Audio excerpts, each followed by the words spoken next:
அன்புக்குரியவர்களே, இந்த உலகத்துல என்னமோ நிரந்தரமா இருக்கிற மாதிரி பெரிய வீடு கட்டுறோம், ஆட்டம் போடுறான், அழிச்சாட்டியம் பண்றான், என்ன விட்டு ஆள் இல்லைங்கிறான்.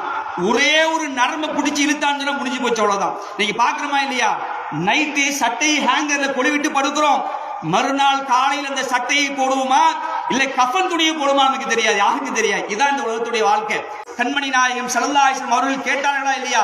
ரசூலுல்லாஹ் மூத்தாரத்துக்கு முன்னாடி பள்ளிவாசலுக்கு வந்தாங்க. வந்து ரசூலுல்லாஹ் கேட்டாங்க, மக்கள்கிட்ட கேட்டாங்க, மக்களே இப்ப நான் எதுக்கு தெரியுமா வந்திருக்கிறேன்?